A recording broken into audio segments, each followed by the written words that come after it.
Hey plant lovers, if you're anything like me, then you're always on the lookout for plants that are really low maintenance and easy to care for, and it really helps with plant burnout too if you don't have too many divas in your houseplant collection. So today I'm just going to be sharing with you some plants that you will find to be really easygoing, and these are really great for any home. First one I would recommend is the Weeping Fig. This one is really pretty and it's literally one of the easiest plants that I have. It's never ever fussy, and yeah, I just leave it to do its thing. That's what I like in a house plant. A plant that you can just leave be and let it do its thing.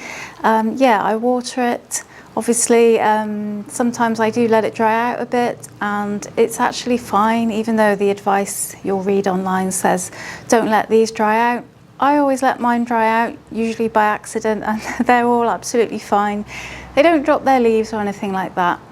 And yeah, they're actually really adaptable, and they're fairly slow growing, but yeah, you can get them in sort of different heights. If you're looking for a bigger plant, you can buy one that's already big, or like this one here, you could just get a little one. This is the variegated version, and yeah, it's just like having a little tree in your house.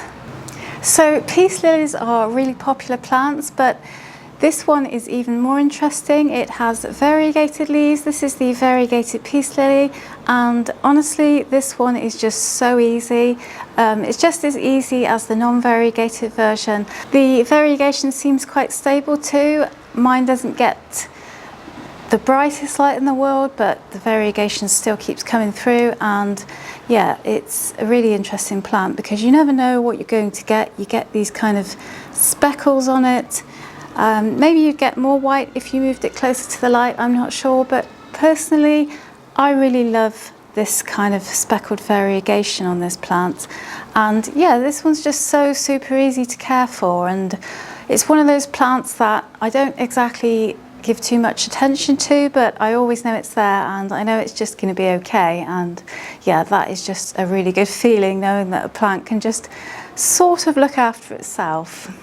This is the fernwood snake plant, and I really love this one. Unlike the regular snake plants you see, this one kind of has long spindly fingers, and I find if you give this a nice highlight spot, you can see there's lots of new growth there. It's just putting out loads and loads of new growth points, and yeah, basically this is just as easy as all of the other snake plants you've ever heard of, but I find this one particularly interesting because of how spiky it is. It kind of looks like long fingers, as I say. But yeah, this is one of my favourite snake plants, and honestly this one, as long as you put it in a bright spot, you can forget to water it and it will be just fine.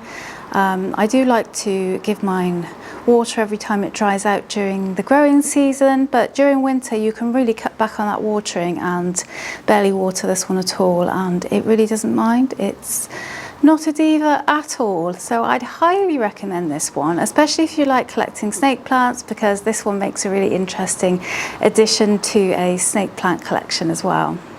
Another plant you really can't go wrong with is the humble rubber plant, and these come in all sorts of different varieties. This is the Ficus elastica robusta, and yeah, these guys are known for being survivors. They really are very, very adaptable, and yeah, this is another plant that I really love having around, but I don't ever have to kind of go around it looking to see if it's okay.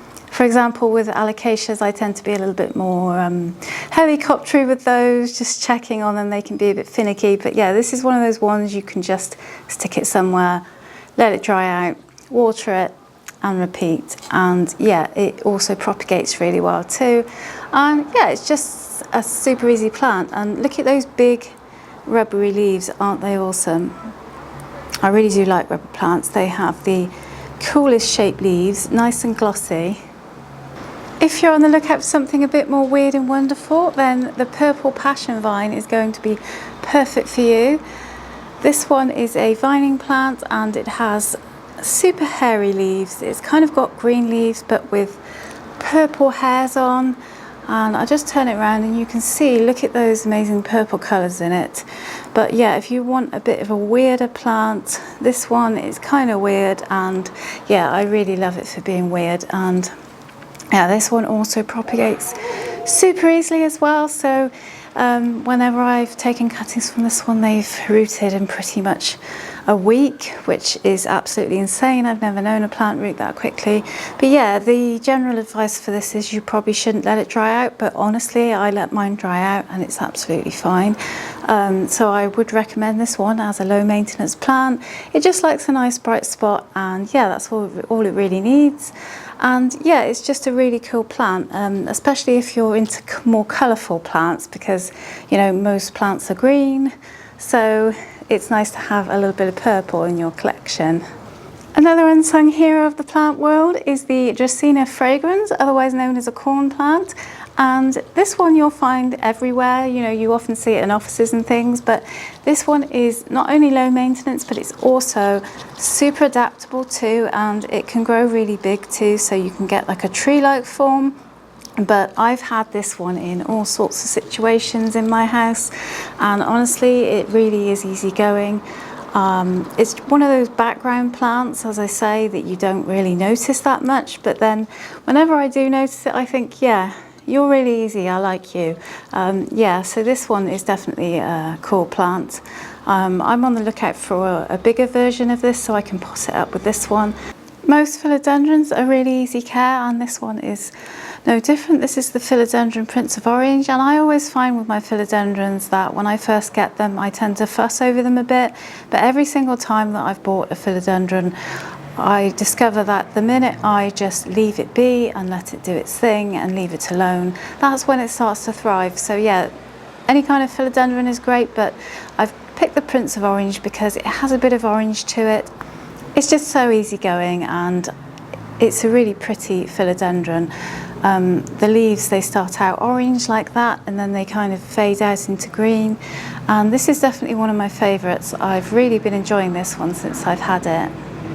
Another plant that just really thrives when you leave it be is the spider plant. This is the solid green one. I'll just lift it up. It does actually have quite a number of babies at the moment.